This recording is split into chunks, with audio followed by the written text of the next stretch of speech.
Olá pessoal, de novo aqui para o terceiro e último vídeo dessa série de limpadores, ok? Nós já falamos de definição dos limpadores, nós já falamos quem são os surfactantes, que são os ativos, os agentes limpadores. Nós já falamos no segundo vídeo a ação dos limpadores em produtos cosméticos para a pele e nesse terceiro vídeo nós vamos falar especificamente dos limpadores como agentes de limpeza dos cabelos, ok? Então vamos lá. Que nada mais são do que os nossos shampoos.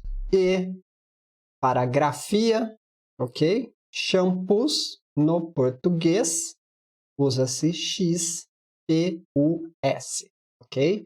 Quando a gente usa o SHPOO, a gente está usando os termos ingleses. Tudo bem, gente? Então, dos shampoos, a gente vai dividir em duas grandes áreas, que são a composição dos shampoos e as apresentações destes shampoos, tá? Começando, então, pela composição dos shampoos.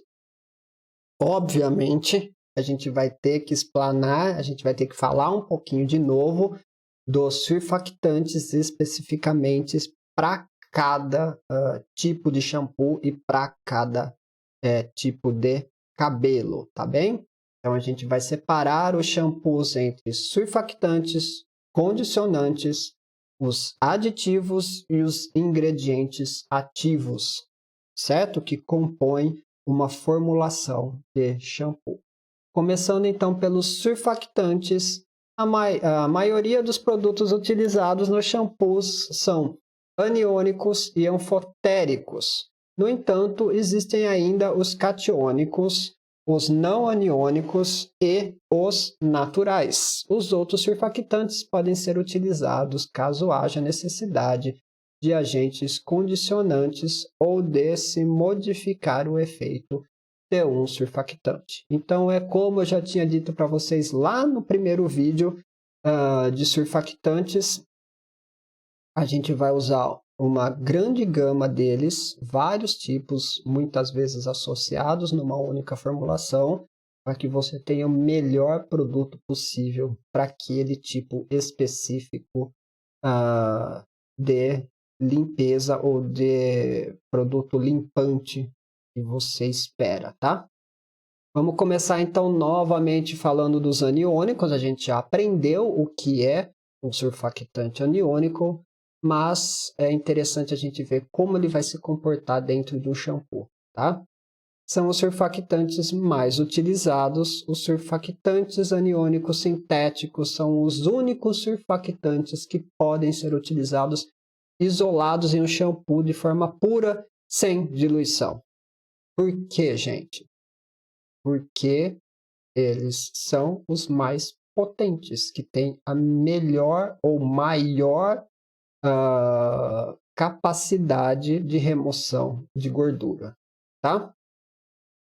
Pela sua excepcional capacidade de remoção da oleosidade, do sebo, da gordura, o efeito nos cabelos dessa remoção completa não é cosmeticamente aceitável. Ele acaba resultando em aspereza, opacidade e embaraçamento, ok? Então, ele sozinho dificilmente vai ser utilizado, porque ele vai retirar em excesso a oleosidade do nosso cabelo e vai deixar o cabelo daquele jeito que vocês sabem, né? Ele vai abrir completamente as cutículas do cabelo, do fio, e vai deixar, obviamente, o cabelo áspero, porque essas cutículas estão abertas. Ele vai deixar o cabelo opaco, porque essas cutículas estão abertas. E a reflexão da luminosidade vai ficar reverberando ali dentro daquela cutícula aberta e ele vai refletir muito menos luminosidade, dando o aspecto de cabelos opacos, como a gente já falou em aula para vocês, tá? E embaraçamento é óbvio, vai virar um negócio esse cabelo, tá? Esses surfactantes aniônicos, eles são divididos em classes e são elas, os laurilsulfatos. Eles são muito utilizados, geralmente o segundo ou terceiro grupo de ingredientes da formulação. Tá? Na listagem dos ingredientes, os itens iniciais apresentam maior concentração. No caso, o primeiro listado é a água. Normalmente, segue-se essa condição, tá bem? Quanto maior a concentração, é o primeiro item a ser colocado. E o último, teoricamente, é o de menor concentração. Nem sempre isso é seguido, tá, gente? Bom poder de limpeza, funcionam bem em água com e sem sais minerais. Produzem espuma abundante e são facilmente removidos.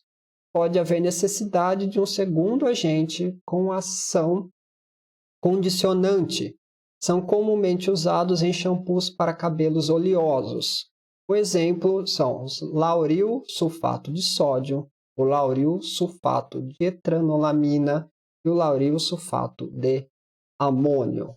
Ok, minha gente? Vamos para a segunda classe, que são os lauril éter sulfatos.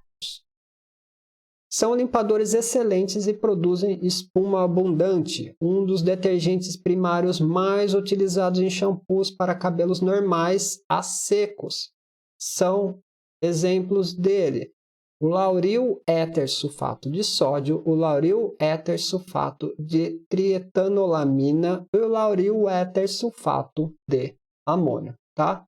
Todos esses são surfactantes aniônicos dentro de suas classes específicas, mudando composição química. Bem, gente? Os sarcosinatos apresentam excelente ação condicionante, geralmente não são utilizados como detergente primários, pois não removem bem a oleosidade. São úteis em shampoos condicionantes e para cabelos secos. O exemplo é o lauril sarcosina e o lauril sarcosina de sódio. Os sulfosuccinatos são detergentes fortes usados em produtos para cabelos oleosos. São surfactantes secundários comuns nesses shampoos.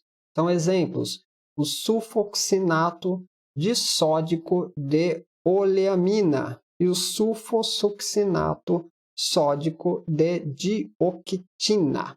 Tá bem, gente? Esses, então, são os grupos dos surfactantes aniônicos. Falando agora dos catiônicos. Os surfactantes catiônicos são utilizados em produtos para cabelos como agentes condicionantes, por tornam o cabelo mais fácil de pentear e manejar, além de apresentarem propriedades antiestáticas. Lembra que eu falei para vocês lá na parte de surfactantes catiônicos que eles tinham essa capacidade de entregar características antiestáticas e condicionantes? Eu perguntei para vocês o porquê que isso ocorria. Conseguiram pensar? Chegaram a algum resultado brilhante ou ainda não? Se quiserem, eu posso dar mais um tempinho para a gente pensar. Mas vamos lá. Pensem no seguinte. Nós temos o nosso cabelo, o fio, e nós temos a nossa cutícula, que ela abre e fecha dependendo do tipo de composto químico que você coloca ali. Quando você quer fazer essas progressivas, esses processos, você usa amônia para abrir o máximo possível dessas cutículas. Você usa formol exatamente para abrir o máximo essas cutículas. Por que isso? Porque são compostos que vão trazer uma carga negativa muito grande. E ali, entre as cutículas dos cabelos, a gente sabe que existem pontes sulfetos, pontes sulfatos, sulfitos principalmente, que trazem cargas negativas, ok? Então, quanto mais negativo você deixa aquela região, mais eles vão repelir, mais eles vão ficar longe, distantes um do outro e vai se abrir toda aquela cutícula, tá? Uma vai querer ficar longe da outra, uma vai repelir a outra, tá bem? Então, você vai ter abertura total daquela cutícula do cabelo. Trazendo o quê? Embaraçamento, opacidade do cabelo, trazendo o cabelo mais áspero, tá bem? E quando você coloca um composto, um surfactante catiônico, e lembrem que o catiônico, o surfactante catiônico, tem uma carga positiva. Uma carga positiva com uma carga negativa do composto ali, sulfitos, sulfetos do seu cabelo, da cutícula, você vai neutralizar aquela carga. Automaticamente, você vai ter um fechamento daquela cutícula, tá? Você fechando essa cutícula, você vai ter um cabelo mais o quê? Um cabelo mais liso, tá? Com uma característica mais lisa, com uma característica mais brilhosa, menos embaraçada. Tá bem? Então, por isso que eles funcionam como antiestático e condicionantes, tá? São utilizados, então, em shampoos nos quais se deseja mínima limpeza, como shampoos diários para cabelos tingidos, quimicamente descoloridos ou cabelos muito secos, que são aqueles cabelos bastante judiados por compostos químicos colocados ali incessantemente e frequentemente. Tá? Então, você não vai querer ali colocar produtos com carga negativa. Você vai querer colocar produtos com carga positiva para tentar neutralizar, amenizar a ação desses compostos químicos, ok? Por conter aminoácidos, a queratina do cabelo humano tem excesso de grupos ácidos com carga elétrica negativa, sendo essa quantidade ainda maior no cabelo danificado. É o que eu acabei de falar para vocês, tá? Os compostos com amônio quaternário com carga elétrica positiva dos surfactantes catiônicos se ligam ao cabelo negativo, essas cutículas, e permanecem após o enxágue. Desse modo, são utilizados como agentes condicionantes para os cabelos danificados. Certo? Nos shampoos é frequente a sua associação com surfactantes não iônicos pouco irritantes. A sua incompatibilidade com os surfactantes aniônicos limita o seu uso em muitas formulações. São surfactantes catiônicos, sais de amina, sais quaternários de amônio. Certo? Seguindo, então, os anfotéricos, como a gente já viu lá atrás, nos produtos para cabelos apresentam efeito condicionante pela sua alta tolerabilidade cutânea e mucosa. São adequados para o uso de shampoos suaves, como shampoos para bebês, cabelos finos e quimicamente tratados, pois espumam moderadamente bem e deixam o cabelo maleável. São muito utilizados para otimizar shampoos aniônicos, pois formam complexos com esses, reduzindo a sua tendência a se ligar com proteínas. Exemplo, betaínas, sultaínas e derivados amidazolínicos. Certo, minha gente? Então, você normalmente usa esses anfóteros com surfactantes aniônicos. Eles vão potencializar a ação de limpeza, vão minimizar as ações adversas dos surfactantes aniônicos. Tá bem? Os não iônicos é o segundo grupo mais utilizado na prática. Em combinação com surfactantes anfotéricos, servem para aumentar a tolerabilidade de limpadores bem suaves, como shampoos para bebês. Tá? Você traz uma carga extra na limpeza desses produtos mais suaves. Exemplo, álcool graxo polióxido etileno, tá? O sorbitol polióxido de etileno e a alcalomidas. Certo, pessoal? Então, agora nós acabamos de falar dos surfactantes, a gente vai entrar nos condicionantes. Os condicionantes, então, dependendo do comprimento do fio, ou de fatores exógenos, como estresse mecânico pelo pentear, efeito de radiação ultravioleta, tratamentos químicos de coloração e permanente, as porções distais dos cabelos podem exibir sinais de danos que podem ser evitado, minimizado ou simplesmente disfarçado por meios de agentes condicionantes. São necessários nos shampoos para cabelos secos, danificados ou quimicamente tratados. Enquanto, por um lado, esses agentes atuam aumentando o brilho e a maciez, tornando o cabelo mais maleável e fácil de pentear e conferindo propriedades anti-estáticas, o uso excessivo pode tornar o cabelo menos manejável e com aspecto oleoso, certo? Então, os condicionantes têm que ser usados, é muito interessante, mas devem ser utilizados com uma certa parcimônia, com certo cuidado, porque o excesso deles podem trazer efeitos não muito esperados, esteticamente desejáveis, tá bem? Existem várias substâncias utilizadas como agentes condicionantes. São eles óleos vegetais, as ceras, os derivados de lecitina e lanolina, os hidrolisados de proteína, entre aí colágeno, seda, proteínas animais, os amônios quaternários e os silicones. Dentre esses, os silicones têm alto coeficiente de distribuição, depositando gotas minúsculas nos fios que formam um filme fino, uniforme e hidrofóbico, que melhora o brilho e a lubrificação, reduzindo a fricção entre as fibras ao pentear e assim previnem o dano capilar, tá?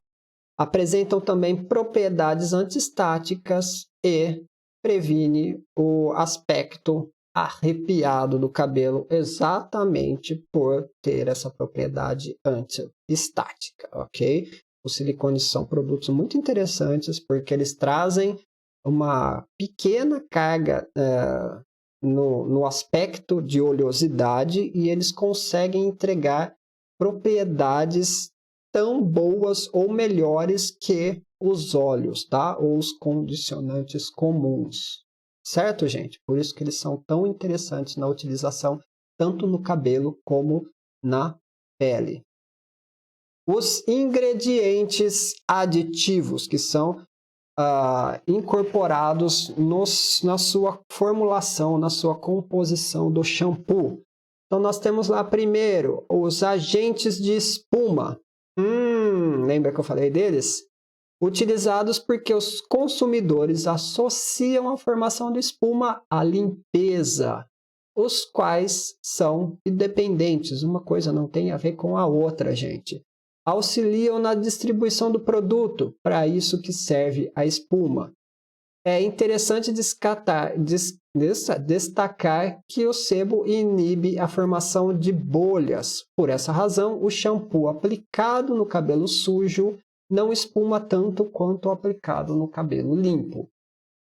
Certo? E a espuma dos shampoos, ou a espuma dos limpadores, e a espuma por si só, ela não significa limpeza. Ela não significa que ela tira mais a sujeira, mais a oleosidade. Mas, obviamente, se você tem uma superfície, um cabelo, uma mão, uma pele mais limpa, com menos oleosidade, a tendência é que o seu produto espume mais, exatamente por essa interação entre bolha e óleo, tá? Ou essa falta de interação. Quanto mais óleo você tem, menor a produção de espuma, ok? Mas a espuma não tem a ver especificamente com a limpeza, tá, do seu produto. O que ele vai fazer é aumentar a distribuição do seu agente limpador, ok? Os espessantes aumentam a viscosidade do produto. Os consumidores também consideram que o shampoo espesso funciona melhor que o shampoo fluido. Vocês lembram que eu falei isso para vocês? Se você coloca também, tem um aspecto também de facilidade de uso. Se você coloca um shampoo muito fluido, Na hora que você coloca ali na mão, ele escorre entre os dedos e vai embora. E aí você não vai querer comprar de novo um shampoo assim. Você quer um shampoo o quê? Que pare na sua mão para que você consiga fazer um movimento de levar esse produto até a sua cabeça. Concordam comigo? É óbvio que você também não quer ele muito espesso, muito viscoso, porque também dá uma sensação de pegajosidade. Isso também pode não ser muito interessante. Então, esse lado do marketing e da composição ali do seu shampoo precisa ser levado em consideração na utilização dos espessantes, tá? Opacificantes são utilizados para melhorar o aspecto para o consumidor. Não apresentam relação com a capacidade de limpeza. Em geral, consistem em partículas insolúveis que refletem a luz, conferindo efeito perolizado. Certo? Shampoos perolizados têm essa capacidade, tá? Eles dão aquele brilho bonito e dão só um aspecto bacana, ok? A gente está falando de dois produtos utilizados, os espessantes e os opacificantes, exatamente só para dar um aspecto bonito, certo? Consolventes, para manter óleos e fragrâncias condicionantes claros em solução. Os agentes dispersantes que mantêm o quê? Agentes insolúveis, eles vão auxiliar, tá? Os sequestrantes, eles quelam os íons de cálcio e magnésio que pode existir na água, melhorando a ação do seu shampoo. Eles quelam, eles fazem o quê? Eles vão lá e neutralizam, vamos dizer assim, tá? Esses íons, certo? Os antioxidantes protegem substâncias sensíveis à oxidação. Por exemplo, se você está usando uma vitamina C, um tocoferol, tá? Os absorvedores, eles estabilizam os corantes contra a luz. Os ajustadores de pH previne a alcalinização do fio. Muitos detergentes têm pH alcalino, como eu falei para vocês, o que provoca edema da haste do fio. Esse edema leva à perda da cutícula protetora, tá? Predispondo o cabelo a danos. Então, você quer balancear esse pH, deixar o mais próximo do pH da pele, do pH do cabelo, certo? Emolientes e umectantes, a gente já falou bastante, eles vão trazer maciez, vão trazer uma pegada melhor no cabelo, não tem nada a ver com hidratação, ok? Você tem uma quantidade muito pequena de água no fio do seu cabelo, eles não vão ser hidratados, você vai trazer ali um aspecto tátil melhor, ok? Emolientes, os óleos naturais, ésteres e ácidos graxos. Umectantes, os propileno-glicol, os polietileno-glicol, a glicerina, o sorbitol. Os conservantes previnem a contaminação por bactérias e fungos do seu shampoo. Você não quer pegar o seu shampoo e estar fungado, certo? Fragrância, exatamente para trazer, né, para chamar aquilo que eu falei para vocês. Se você quer mais adstringente, se você coloca um tipo de fragrância, se você quer ele mais tranquilo, você coloca outro e assim vai indo. E os corantes para melhorar o aspecto daquela formulação, daquela composição, a partir do monte de produto que você acaba usando, você nunca sabe direito a cor que ele vai ficar no final, então você usa um corante para corrigir isso no final, certo? Aditivos especiais conferem outros benefícios além da limpeza. Em alguns casos, apresentam apenas apelo de marketing, certo? Como adição de vitaminas. Então, esses são os ingredientes aditivos. E, por último, a gente vai falar dos ingredientes ativos para esta parte da nossa aula, tá bem?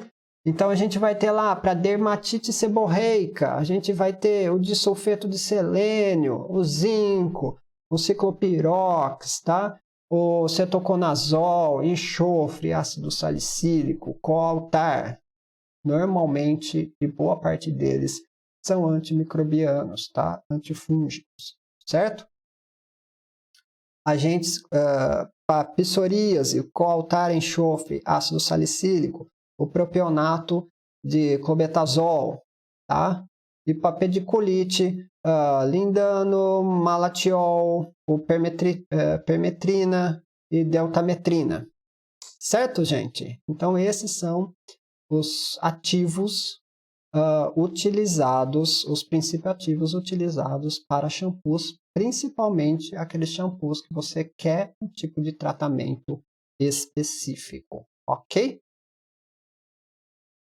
Vamos então dar seguimento e agora a gente vai falar das apresentações dos shampoos, os tipos de shampoos que a gente tem e para que eles servem e quando vamos utilizar um ou outro, tá? Então a gente vai ter lá shampoos para cabelos normais, cabelos secos ou danificados, cabelos oleosos, uso diário para bebês, cabelos, shampoos suaves, de limpeza profunda e os medicamentosos, tá?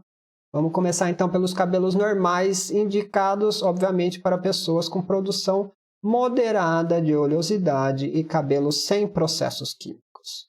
Um detergente comumente usado nesse produto é o lauril sulfato de sódio associado a um quaternário de amônio.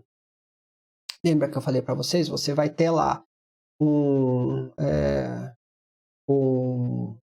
surfactante aniônico associado com um surfactante anfotérico, certo?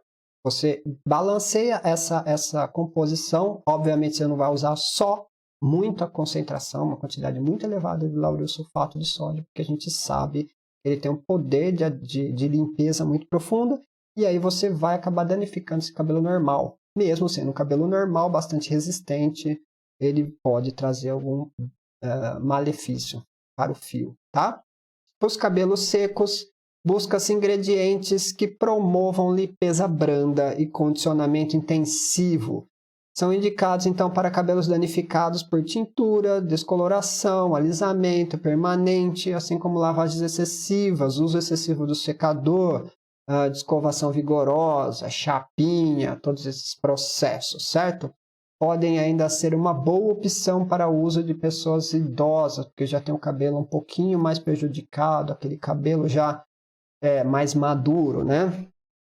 São utilizados detergentes suaves, como polímeros catiônicos, proteínas hidrolisadas e silicones. O pantenol pode ser usado para promover hidratação. Vocês lembram que eu disse para vocês, e aqui cria-se uma briga, eu vou deixar em aberto essa situação para vocês, tá?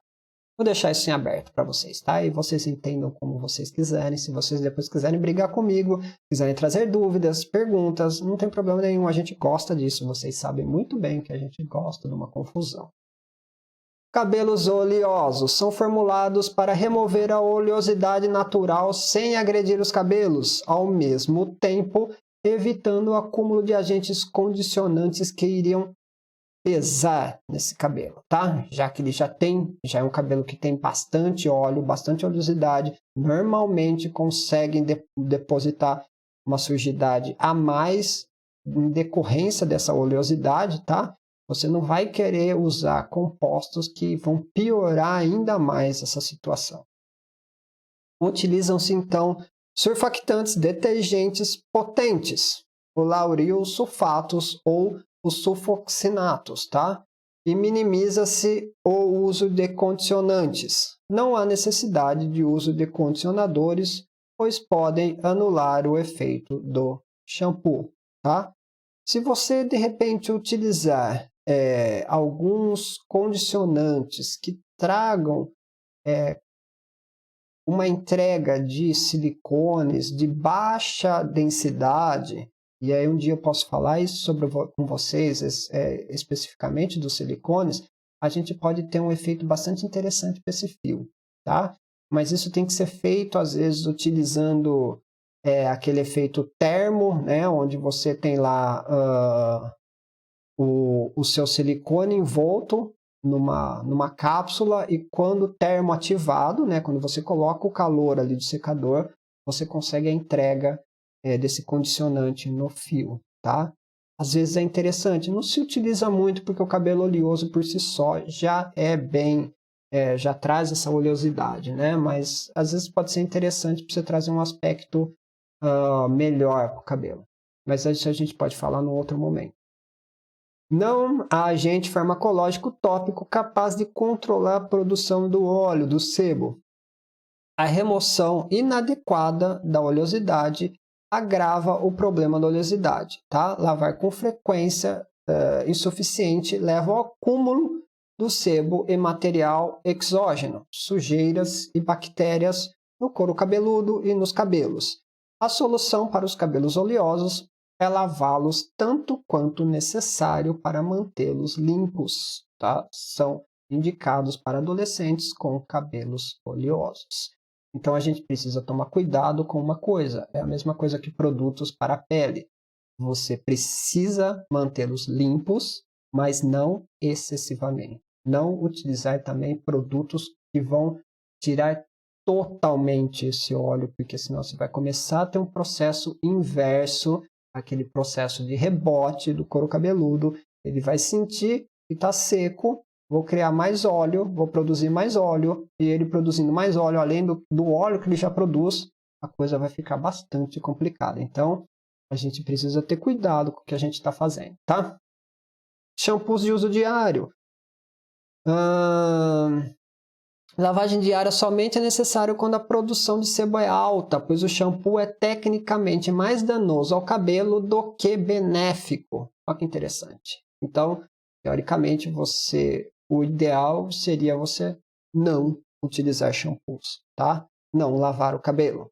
Obviamente, a gente precisa, tá? Mas tem que ser bem utilizado isso, porque os surfactantes, sejam eles qual for, ele vai trazer uma agressão ao nosso cabelo, tá? Então, mesmo que você tenha um cabelo muito bom, o excesso de uso de shampoo você pode acabar prejudicando mesmo sendo shampoo de uso diário, ok? Utiliza-se detergentes suaves e dispensam-se os agentes condicionantes. Pode ser utilizado um condicionador de remoção imediata logo após o shampoo. Shampoos para bebê. Utiliza-se limpadores suaves, uma vez que o bebê produz pouca oleosidade. Está sempre dentro de casa bonitinho, né? Normalmente tem pouco sujidade no cabelo, então você pode usar ali produtos bem leves, que não irritam os olhos, porque você não quer uma criança com os olhos ardendo por causa do surfactante, certo? São usados detergentes anfotéricos. Esses produtos podem também ser apropriados para cabelos finos, cabelos maduros, pessoas mais idosas, né? Ou para cabelos de uso diário, certo? Não adianta você querer usar um shampoo de bebê no cabelo oleoso. É a mesma coisa que nada, tá bem, gente? Shampoos suaves. Utilizam-se limpadores suaves muito parecidos com os shampoos para bebês, tá? Sendo indicado para pessoas com couro cabeludo sensíveis, por exemplo, dermatite de contato e dermatite atópica. Podem também ser utilizados para pessoas de cabelos finos ou para uso diário. Normalmente, você quase não tem distinção entre o shampoo suave e shampoo para bebê. Aí é uma questão de marketing mesmo, porque no final das contas você acaba usando os mesmos compostos surfactantes, tanto num tipo quanto no outro tipo de shampoo, tá? E por último, para finalizar essa nossa trilogia de vídeos, o shampoo medicamentoso. Adicionam alguns benefícios ao couro cabeludo, além de limpeza, como aliviar o prurido e a descamação. O mentol comumente é utilizado e induz sensação de formigamento, que atua como um estímulo secundário, reduzindo a percepção de prurido. Olha que interessante, gente. Você consegue diminuir a percepção de coceira, promovendo o formigamento, um estímulo secundário, né, no couro cabeludo via o mentol. Nas formulações, além do princípio ativo, que todos aqueles que eu falei para vocês, que eu disse lá nos princípios ativos, no último tópico anterior, tá? É possível combinar outros aspectos, como o tipo de surfactante, de acordo com o tipo de cabelo e o tipo de descamação do couro cabeludo, de modo a ajudar a melhorar o produto a cada situação específica, tá? Se você tem um fungo no couro cabeludo, você vai usar um tipo de shampoo com um ativo X, certo? Se você tem um outro problema, você vai usar com outro ativo Y. E assim vai indo. Esses são os shampoos medicamentosos. Eles possuem uma atividade de limpeza relativamente pequena e você normalmente tem o objetivo de trazer um benefício medicamentoso para o couro cabeludo, certo? Não à toa você não utiliza esses produtos diariamente. Normalmente você vai usar ali de 2, no máximo 3 vezes por semana, ok? Terminamos a nossa trilogia de vídeos falando sobre os limpadores. Espero sinceramente que vocês tenham gostado. É uma aula bastante longa, uma aula bem cheia de coisas, né? Com bastante informações, tanto para pele como para cabelos. Mas eu espero sinceramente que tenha trazido dúvidas, tenha trazido questionamentos, porque só assim nós aprendemos, não é verdade? Estou aberto para vocês, para a gente conversar depois, bater papo. Se eu conseguir tirar dúvida de vocês, certo? Espero vocês, espero o retorno. Um abraço.